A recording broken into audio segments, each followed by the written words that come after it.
Mungu anatumia vitu, anatumia kile ulichokibeba. Usijidharau. Amen. Usijidharau. Usijidharau. Hata kama wangekuona haueleweki, usijidharau. Songa mbele, tembea na Bwana. Paulo anazungumza habari ya hapo, nisomee pote na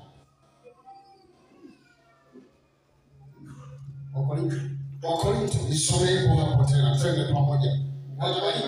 Watu walishafundishwa wanaelewa. Wakorintho sura ya 12 mstari wa 27. 12:27. Na Mungu linasema basi ninyi mmekuwa mwili wa Kristo. Basi ninyi mmekuwa mwili wa Kristo. Na viungo kila kimoja peke yake. Na viungo kila kimoja peke yake. Nisikilize. Paulo anawaeleza Wakorintho kwa habari ya utendaji wa Roho Mtakatifu, vile anavyoshughulika na mmoja mmoja kwa kadiri ya utashi wa Roho Mtakatifu, kwamba huyu ninampa huduma hii kwa manufaa ya kanisa. Ndipo anasema ninyi mmekuwa mwili wa Kristo.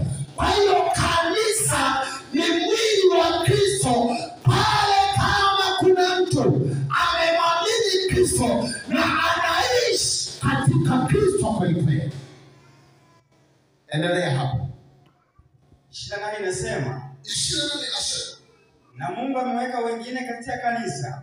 Lakini katika kuwa mwili wa Kristo, katika kuwa mwili mmoja katika Kristo, na Mungu ameweka kila mmoja ndani ya kanisa. Wa kwanza mitume, ameweka mitume. Wa pili manabii, ameweka manabii. Wale manabii wako wote na wenyewe wamewekwa. Yesu asifiwe. Amen. Pokea magari, pokea majumba, pokea makontena. Pokea. Unapokeaje bila kufanya kazi Bwana? Yesu asifiwe sana. Amen. Fanya kazi ili ufanikishe. Pole ya Bwana ndio ina baraka. Si kweli watu wa Mungu? Amen. Kuna nani hapa anataka kutabiriwa apokee miguu miwili ya iwe minne? Hayupo. Vipi kitokea leo natoka hapa, ukifika pale senta utakutana na gari lako, si unashangilia na kuchapa makofi vyote? Mbona unaogopa kuongeza miguu miwili? Aya, malizia hapo. Wamewekwa kuwa manabii, kuwa mitume. Watatu walimu. Watatu wamepewa kuwa walimu, wanafundisha. Kisha miujiza.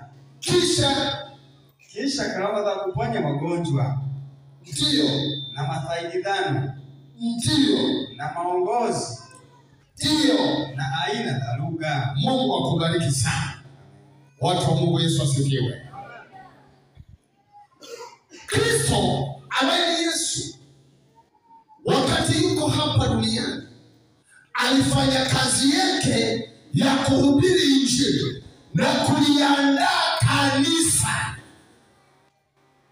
Lakini alipoliandaa kanisa, ndani ya kanisa ambamo ndimo watu waliomo, na kanisa ndiye mtu mmoja yule aliyeamini Kristo. Sasa wanapokutanika, hilo linaitwa kanisa. Lakini ndani ya kanisa hilo, kila mmoja amepewa kwa kadiri ya Roho wa Bwana anavyohitaji apewe.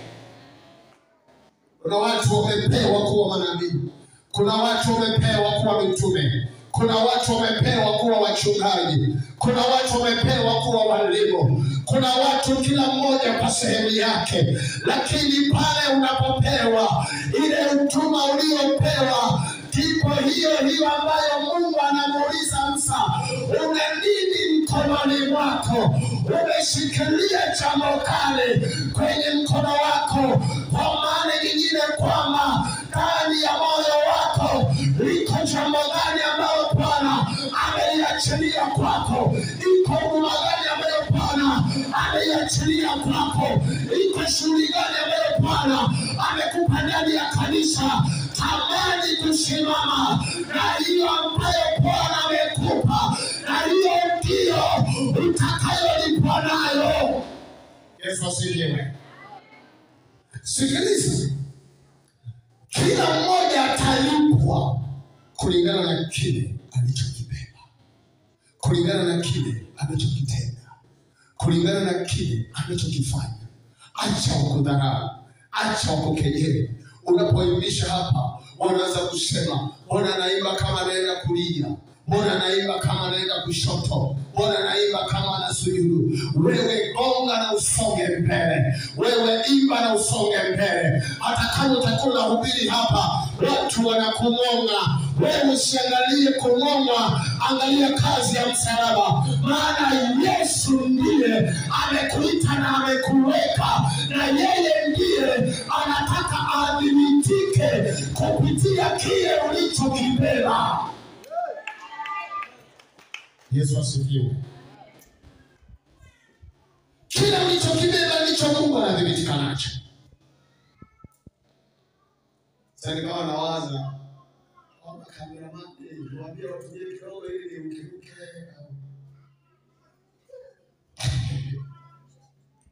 Kwanza niendelee. Yesu asifiwe. Munifuate sasa. Sikiliza, kuna kitu ambacho nataka nikiseme asubuhi ya leo. Kuna jambo ambalo nataka nikushirikishe asubuhi ya leo. Yawezekana umefika pahala, kuna kitu umekibeba, ila unaona hauna sehemu ya kukipenyezea, hauna sehemu ya kukipeleka, hauna sehemu ya kukiendesha, hauna sehemu ya kukipeleka. Bwana anasema na anauliza, una nini ulichokibeba ndani ya moyo wako? Uachilie na useme, ninautuma mahali hapa, nimeibeba. Na yeye Bwana ni mwaminifu, ataachilia kipawa zaidi na zaidi, na nguvu ya Bwana ndipo itakapokusaidia na kukubeba na kukuinua, kukupeleka pahala ambapo unataraji kufika. Yesu asifiwe.